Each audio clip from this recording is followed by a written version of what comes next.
Malaysia কেন role model?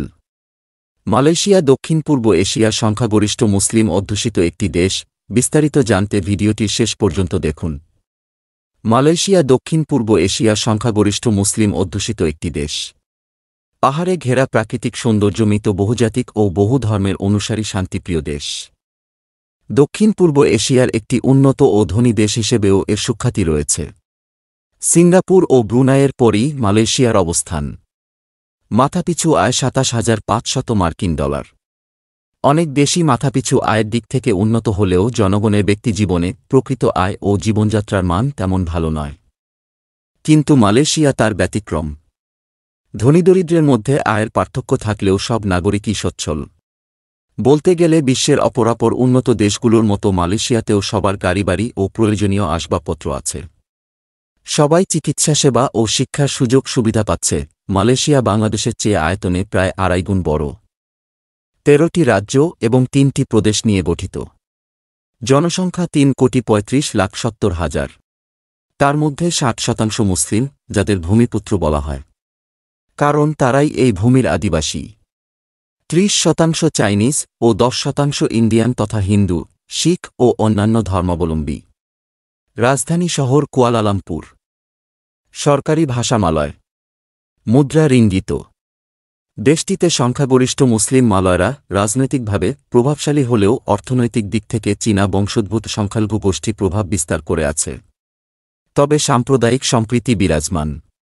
দেশটি কৃষিনির্ভর হওয়াতে খুঁড়িয়ে খুঁড়িয়ে চলছিল।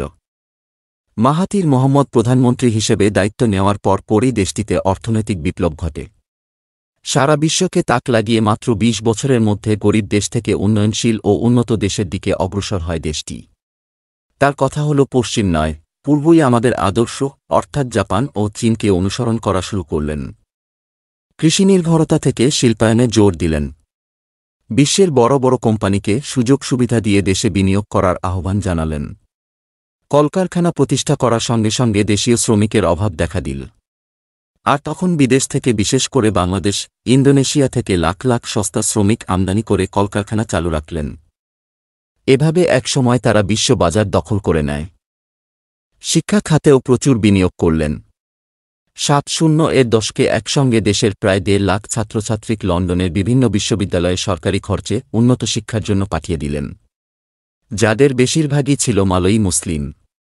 ডিগ্রি শেষ করে প্রত্যেক ছাত্রছাত্রী নিজ দেশে ফিরে এসে শিক্ষকতা, বিশ্ববিদ্যালয় প্রতিষ্ঠা, অফিস আদালতে ও বিভিন্ন সেক্টরে কাজে মনোনিবেশ করলেন। অথচ অনেক মেধাবী ছাত্রছাত্রীকে ব্রিটিশ সরকার সে দেশে থাকা ও নাগরিকত্ব দেওয়ার প্রস্তাব দিয়েছিল। একজন ছাত্রছাত্রীও সে প্রস্তাব গ্রহণ না করে নিজ দেশে গিয়ে উন্নয়নে শরিক হয়। দেশটিতে ৮০-এর দশকে উন্নয়নের প্রতীক ছিল পেট্রোনাস টুইন টাওয়ার। যুক্তরাষ্ট্রের ওয়ার্ল্ড ট্রেড সেন্টারের নমুনায় টুইন টাওয়ার বানিয়ে সারা দুনিয়াকে জানান দেয় যে তারাও উন্নত দেশের সম্পর্যায়ে পেছার পথে। পেট্রোনাস টুইন টাওয়ার মালয়েশিয়ার অর্থনৈতিক উন্নয়নের একটি বড় নিদর্শন।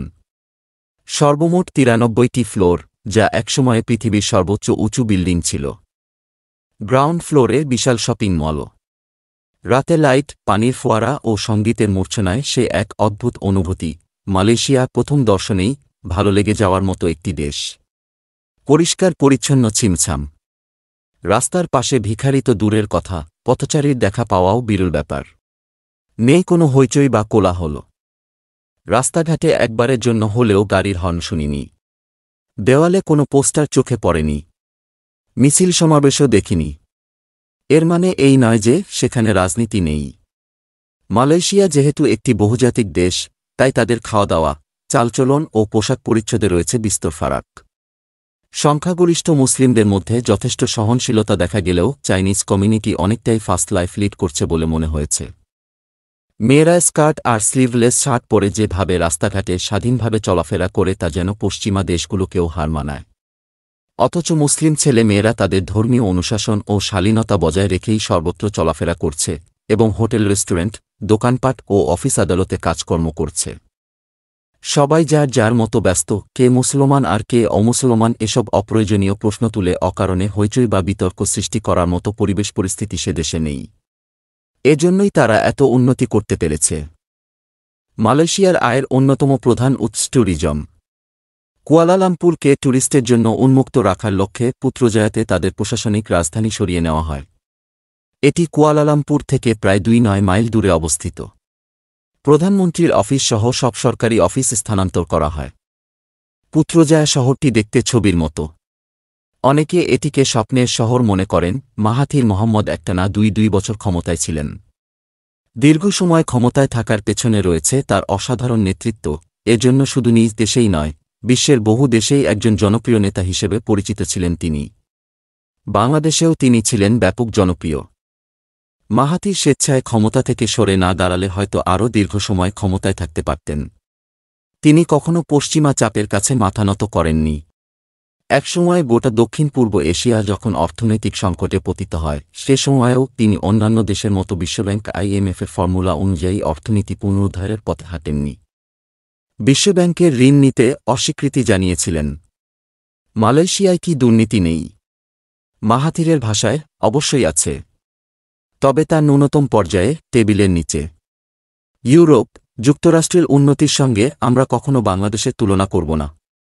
কারণ তারা কয়েক বছর ধরে উন্নয়ন প্রক্রিয়ায় রয়েছে। আর বাংলাদেশ স্বাধীনতা পেয়েছে 5-2 বছর আগে। এশিয়ার অনেক দেশ আছে যারা আমাদের কিছুটা আগে বা পরে স্বাধীনতা লাভ করলেও আমাদের চেয়ে অনেক বেশি এগিয়ে আছে। মডেল হিসেবে আমরা যদি থাইল্যান্ড বা মালয়েশিয়ার কথা ধরি, তাহলে দেখি গত 2 দশকে তারা অবিশ্বাস্য উন্নতি করেছে। আগের থাইল্যান্ড মালয়েশিয়া আর এখনকার থাইল্যান্ড মালয়েশিয়ায় যেন আকাশ পাতাল পার্থক্য। যুক্তরাষ্ট্র জাপান এসে হাতে ধরে তাদের উন্নতি করে দেয়নি। মধ্যপ্রাচ্যের মতো তেলের টাকা দিয়েও এই উন্নতি কেনা হয়নি। একটু একটু করে হয়েছে এই উন্নতি। সরকারের স্বল্প ও দীর্ঘমেয়াদী পরিকল্পনায় উন্নতি এসেছে। বলিষ্ঠ নেতৃত্বের ফসল এই উন্নতি। মালয়েশিয়ার বড় বড় রাস্তার পাশে সাইনবোর্ডে লেখা 2টি শব্দের ওপর চোখ আটকে যায়, গোধূম্রদ ঈশ্বর। মালয়েশিয়া বলেও কথাটার অর্থ মালয়েশিয়াও পারে। এটি মাহাথির মোহাম্মদের চালু করা একটি স্লোগান। আন্তর্জাতিক ক্ষেত্রে মালয়েশিয়ার সম্মান ও মর্যাদা সুউচ্চে তুলে ধরার লক্ষ্যে দেশটিকে সব দিক থেকে একটি স্বনির্ভর রাষ্ট্রে পরিণত করার